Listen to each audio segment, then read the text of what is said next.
Kondisi sosial dan ekonomi sejak reformasi.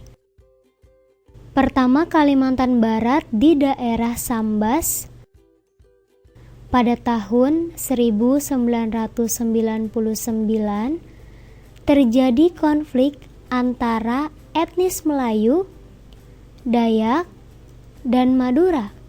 Ini mengakibatkan banyak kerusuhan dan lain sebagainya. Kedua, Kalimantan Tengah di daerah Sampit pada tahun 2001. Ketiga, Sulawesi Tengah di daerah Poso pada Desember 1998. Keempat, Maluku di daerah Ambon pada tahun 1999 Januari. Di Kalimantan Tengah, ini terjadi konflik antara Dayak dan Madura.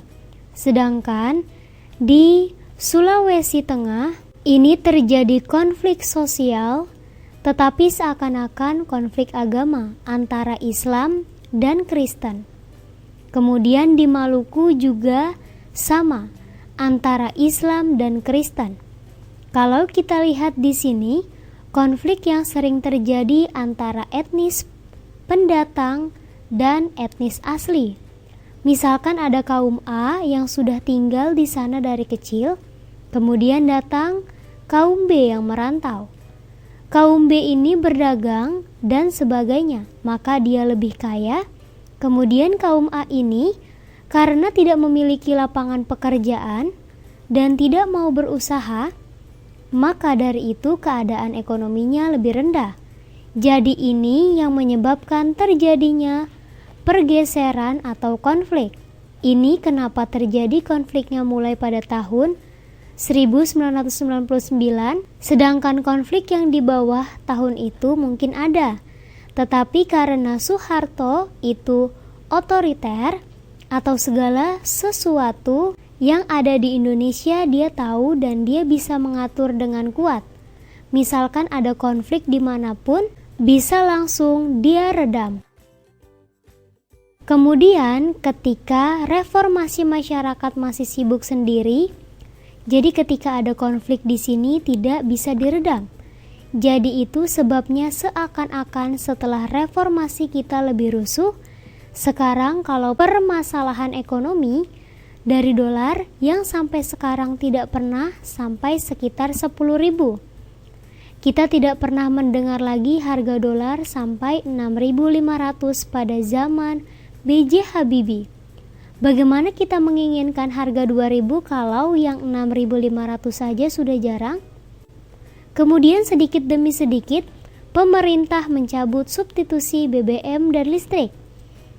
Jadi itu yang sempat membuat permasalahan. Kenapa kalau BBM naik, harga sembako ikut naik? BBM ini dibutuhkan oleh produsen. Produsen ini untuk memasak makanannya atau untuk membuat minyak dan menggunakan mesin.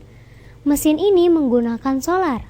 Kalau solarnya naik, maka harganya ikut naik. Misalkan solarnya 1.000 maka menjadi 2.000. Jadi dia juga harus menghitung supaya dia tidak rugi. Kemudian distributor kalau mendistribusikan barang dagangannya membutuhkan BBM, maka naik lagi harga-harga sembakonya. Karena harga dari distributornya semakin naik, salah satu kebaikan pada zaman Soeharto itu adalah tegas dengan orang penimbun. Jadi orang itu tidak boleh menimbun, pokoknya rakyat itu harus cukup makannya. Jadi kalau ada orang yang menimbun, orang tersebut langsung dihukum. Berbeda dengan sekarang, kepemimpinannya kurang. Jadi ada orang menimbun tidak dikenakan hukuman oleh oknum yang berwajib.